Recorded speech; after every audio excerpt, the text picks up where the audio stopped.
Hi guys, welcome to Visho Info. French fries எப்படி பண்ணுறதுன்னு பார்க்கலாங்க. வீடியோக்குள்ளே போகிறதுக்கு முன்னாடி நீங்கள் இன்னும் நம்ம சேனலை சப்ஸ்கிரைப் பண்ணலன்னா சப்ஸ்கிரைப் பண்ணுங்கள். அப்படியே பக்கத்தில் இருக்கிற பெல் ஐக்கானை கிளிக் பண்ணுங்கள். அப்போ தான் நான் போஸ்ட் பண்ணுற வீடியோ எல்லாத்தையும் நீங்கள் உடனே பார்க்கலாம். வீடியோக்குள்ளே போகலாங்க.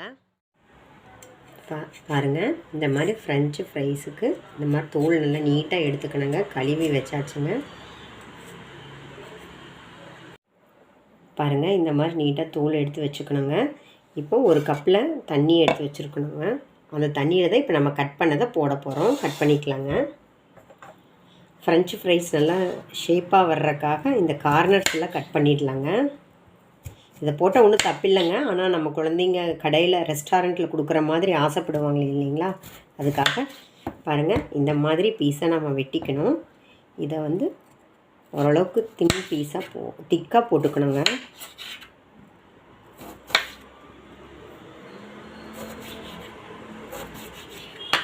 பார்த்தீங்களா, இந்த மாதிரி கட் பண்ணி எடுத்துக்கணும். ஆக்சுவலாக இதை கூட ரெஸ்டாரண்ட்டில் இந்த மாதிரி போட மாட்டாங்க. இப்படி தான் இருக்கணும். இதுதான் ப்ராப்பராக இருக்கிற இது. ஆனால் நம்ம வீட்டில் முன்ன பின்ன கொஞ்சம் அட்ஜஸ்ட் பண்ணி போடுவோம். ஆனால் குழந்தைங்க வந்து இந்த மாதிரி இருந்தால் தான் விரும்புவாங்க. முடிஞ்ச வரைக்கும் இந்த மாதிரி கட் பண்ணி எடுத்துக்கோங்க. இப்போ நான் இருக்கிற கோல்டு வாட்டரில் இதை போட்டுக்கிறேங்க. பாருங்கள், கட் பண்ணி வச்சுருக்கிற பொட்டேட்டோவெல்லாம் கோல்டு வாட்டரில் நம்ம கொஞ்சம் நேரம் போட்டு வச்சுட்டோம். ஒரு 10 மினிட்ஸ் ஆகுது இருக்கணுங்க. இப்போ இந்த தண்ணியை ஃபில்ட்ரு பண்ணிவிட்டு இப்போ ரெடியாக வச்சுருக்கேங்க. ஏன் நம்ம கோல்டு வாட்டரில் போடுறோம் அப்படின்னா, அது பொட்டேட்டோவில் ஸ்டார்ச் இருக்கும் பார்த்திங்களா, அந்த ஸ்டார்ச் எல்லாம் அந்த தண்ணியில் அப்படியே ஸ்டோர் ஆகிடும். நாம் 2-3 தடவை கழுவி கீழே அந்த தண்ணியை எடுத்து போடும்போது இந்த எக்ஸ்ட்ரா ஸ்டார்ச் எல்லாம் அந்த தண்ணியில் போயிடுங்க. கோல்டு வாட்டர்லேருந்து எடுத்த பொட்டேட்டோவை இப்போ இந்த ஹாட் வாட்டரில் போட போகிறோம். இந்த மாதிரி கொதிக்கிற தண்ணியில் ஒரு 1/4 ஸ்பூன் உப்பு சேர்த்திக்கலாங்க. அதுக்கப்புறம் நாம் ஃபில்ட்ரு பண்ணி வச்சுருக்கிற பொட்டேட்டோஸை இதில் போட்டுக்கலாங்க. எவ்வளோ நேரம் இந்த ஹாட் வாட்டரில் இருக்கணும் அப்படின்னு கேட்டிங்கன்னா, ஒரு 3 மினிட்ஸ் இருந்தால் போதுங்க. அதுக்கப்புறம் இந்த 3 மினிட்ஸ் கழித்து இந்த தண்ணியிலேருந்து நம்ம வெளியே எடுத்து ஒரு காட்டன் கிளாத்தில் இந்த பொட்டேட்டோஸை தண்ணியெல்லாம் இல்லாமல் ஸ்ப்ரெட் பண்ணி வச்சுக்கணுங்க. அப்படி எவ்வளோ நேரம் இருக்கணும்னு கேட்டிங்கன்னா, ஒரு 10 மினிட்ஸ் இருந்தால் போதுங்க. இதில் பாருங்கள், இது போட்டாச்சு. நம்ம எல்லா பொட்டேட்டோஸையும் போட்டாச்சு. இது ஒரு 3 மினிட்ஸ் இருக்கட்டுங்க. அதுக்கப்புறம் பார்க்கலாங்க. பாருங்கள், 3 மினிட்ஸ் அந்த கொதிக்கிற தண்ணியில் தாங்க நம்ம போட்டோம். 3 மினிட்ஸு போட்டு கொதிக்க வைக்கலைங்க. அதை நல்லா நோட் பண்ணிக்கோங்க. நல்லா கொதிக்கிற தண்ணியில் நாம் அந்த கோல்டு வாட்டர்லேருந்து எடுத்த பொட்டேட்டோவை ஹாட் வாட்டருக்கு மாற்றிருக்கோம். ஆனால் கொதிக்க வைக்கலைங்க. இப்போ இது எல்லாத்தையும் இதில் வேறு ஒரு பவுலுக்கு மாற்றிட்டு இதில் இருக்கிற தண்ணியெல்லாம் இருத்திடலாங்க. ஹாட் வாட்டர்லேருந்து பொட்டேட்டோஸ்லாம் எடுத்தாச்சுங்க. இப்போ இது இந்த டவலில் போட்டு நல்லா தண்ணியெல்லாம் இருத்துக்கலாங்க.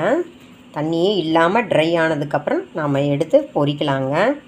எதுக்கு ஹாட் வாட்டரில் போடுறோம் அப்படின்னா, லைட்டாக வெந்த மாதிரி ஆகிடுங்க. சுடு தண்ணியில் அதாவது அந்த ஹாட் வாட்டரில் ஒரு 3 மினிட்ஸ் சோக் பண்ணுறதுனால லைட்டாக வெந்த மாதிரி ஆகிடும். அப்போ நம்ம ஃப்ரெஞ்சு ஃப்ரைஸ் பொரிக்கும்போது சீக்கிரம் பொரிஞ்சிரும் அப்படின்னு சொல்கிறாங்க. கோல்டு வாட்டரில் போடுறதுக்கு காரணம் அதில் இருக்கிற ஸ்டார்ச் எல்லாம் போகிறக்குங்க. இது நான் ஒன்றும் புதுசாக செய்யலைங்க. ரெஸ்டாரண்ட்டில் இந்த மாதிரி தான் செய்வாங்களாமாங்க. அது தெரிஞ்சிட்டதுனால உங்ககிட்ட ஷேர் பண்ணுறேங்க. இது ஒரு 10 மினிட்ஸில் இதில் இருக்கிற தண்ணியெல்லாம் இழுத்துடும் இந்த காட்டன் கிளாத்து. அதுக்கப்புறம் நம்ம பார்க்கலாங்க. பாருங்கள், அந்த கிளாத்தில் இருந்த பொட்டேட்டோஸை வந்து நான் ஒரு பிளேட்டுக்கு மாற்றிட்டேங்க. இது இப்போ எப்படி பொரிக்கிறதுன்னு பார்க்கலாங்க. அதுக்கு முதல்ல இன்னொரு டிப்புங்க. அதாவது நம்ம பொட்டேட்டோஸை நல்லா கழுவிட்டு தோலெல்லாம் எடுத்துட்டு ஃபஸ்ட்டு கோல்டு வாட்டரில் ஒரு 10 மினிட்ஸ் போட்டோம், ஸ்டார்ச் எல்லாம் போகிறக்கு. அதுக்கப்புறம் அதிலேருந்து எடுத்து நல்லா கொதிக்கிற ஹாட் வாட்டரில் போட்டு 3 மினிட்ஸ் சோக் பண்ணி அதிலேருந்து எடுத்து காட்டன் கிளாத்தில் போட்டு இப்போ ரெடி பண்ணி வச்சுருக்கோம். இந்த மாதிரி நம்ம ஃப்ரீயாக இருக்கும்போது செஞ்சுட்டு இப்போ பொரிக்கிறதா இருந்தால் பொரிச்சிடலாம், ஓகே. மற்றபடி ஒரு ஜிப்லாக் கவரில் இல்லை ஏர்டைட் பாக்ஸில் வந்து நீங்கள் இந்த மாதிரி போட்டு ஃப்ரீசரில் வச்சுட்டிங்கன்னா எப்போ வேணாலும் நம்ம எடுத்து பொரிச்சிக்கலாங்க. நம்ம குழந்தைங்களுக்கு எப்போ வேணால் செஞ்சு தரலாங்க. அது எவ்வளோ நாள் வேணாலும் நல்லா இருக்குங்க. நம்ம ஃப்ரீயாக இருக்கும்போது அந்த மாதிரி செஞ்சு வச்சுட்டோம்னா குழந்தைங்க கேட்ட உடனே நம்ம ஃப்ரிட்ஜிலேருந்து ஒரு 1/2 அன் ஹவருக்கு முதல்ல அதிலேருந்து எவ்வளோ தேவையோ அதிலேருந்து எடுத்து வச்சுட்டு மறுபடியும் ஃப்ரீசர்லேயே நம்ம வச்சிடலாங்க. எவ்வளோ நாள் ஆனாலும் கெடாதுங்க. ஆனால் நம்ம குழந்தைங்களுக்கு ரொம்ப பிடிக்குன்னா வீக்லி ஒன்ஸு மந்த்லி ஒன்ஸ் செஞ்சு கொடுக்கும்போது அதுக்கு தகுந்த மாதிரி நம்ம செஞ்சுக்கலாம். அப்பப்போ ஃப்ரெஷ்ஷாக செஞ்சுட்டாலும் ஓகே தான். இப்போ இந்த மாதிரி திடீர்னு கட் பண்ணிங்க அன்றைக்கி செய்ய முடியலன்னா இது வேஸ்ட் ஆகிடும்னு நினைக்க வேணாம். ஒரு ஜிப்லாக் கவரில் இல்லை ஏர்டைட் பாக்ஸில் போட்டு ஃப்ரீசரில் தாராளமாக வச்சிடலாங்க. சரி, இப்போ பொரிச்சிடலாங்க. இதை ஒரு பேனில் ஆயில் போட்டிருக்கேங்க, அது நல்லா ஹீட் ஆகிடுச்சு. இப்போ நம்ம இந்த ஃப்ரெஞ்ச் ஃப்ரைஸை போட்டுக்கலாங்க, பொட்டேட்டோவை போட்டுக்கலாம்.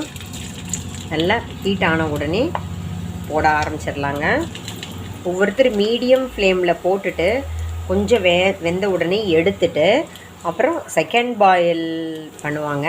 நீங்கள் ஃபஸ்ட் டைமே நல்லா பாயில் பண்ணிட்டாலும் ஓகே தான். நம்ம எடுத்து வச்சுருக்கிற எண்ணெய்க்கு தகுந்த மாதிரி போட்டுக்கலாங்க. 1 நிமிஷம் கழித்து திருப்பி விடலாங்க. பாருங்கள், நம்ம போட்டு ஒரு 2 மினிட்ஸ் வெந்துருச்சுங்க. இப்போ இதை ஒரு பிளேட்டுக்கு மாற்றிக்கலாங்க. இன்னொரு தடவை நம்ம எடுத்து வச்சுருக்கிற ஃப்ரெஞ்சு ஃப்ரைஸ் எல்லாம் 1 டைம் இந்த மாதிரி போட்டு எடுத்துகிட்டு செகண்ட் டைம் வேக வைக்க போகிறோங்க. அப்படி செஞ்சால் தான் ஃப்ரெஞ்சு ஃப்ரை சரியாக வரும்னு சொல்கிறாங்க. அந்த மாதிரியே நம்ம செய்யலாங்க. இப்போ இதையெல்லாம் ஒரு பிளேட்டுக்கு மாற்றிக்கலாங்க. நாம் வச்சுருந்த ஃப்ரெஞ்சு ஃப்ரைஸ் மொத்தத்தையும் ஒரு டைம் ஆயிலில் பொரிச்சாச்சுங்க. இனி செகண்ட் டைம் எப்படி பொரிக்கலான்னு பார்க்கலாங்க. இந்த மாதிரி 2 டைம் பொரிச்சா நம்மளோட ஃப்ரெஞ்ச் ஃப்ரை சூப்பராக வருங்க. இப்போ பொரிச்சிடலாங்க. செகண்ட் டைம் வந்து போட்டு எடுத்துக்கலாங்க. கொஞ்சமாகவே போட்டுக்கலாங்க, ஏன்னா நான் ஆயில் கொஞ்சமாக தான் வச்சுருக்கேன், அதனால் கொஞ்சமாகவே போட்டுக்கலாங்க. இப்போ கரெக்டாக ஃப்ரை பண்ணி எடுத்துக்கலாங்க. இன்னொரு டைமெல்லாம் போட மாட்டோம். ஒரு டைம் அந்த மாதிரி போட்டு எடுத்துகிட்டு இப்போது செகண்ட் டைம் போட போகிறோம். இது நல்லா வெந்ததுக்கப்புறம் எடுத்துடலாங்க. ஒரு 2 மினிட்ஸ் கழித்து பார்க்கலாங்க.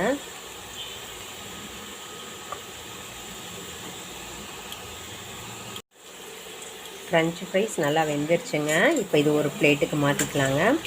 எடுத்துகிட்டு நமக்கு தகுந்த மாதிரி மசாலா, பெப்பரோ சில்லி பவுடரோ எது வேணும் அதை சேர்த்துக்கலாங்க. பிளேட்டுக்கு மாற்றிக்கலாங்க.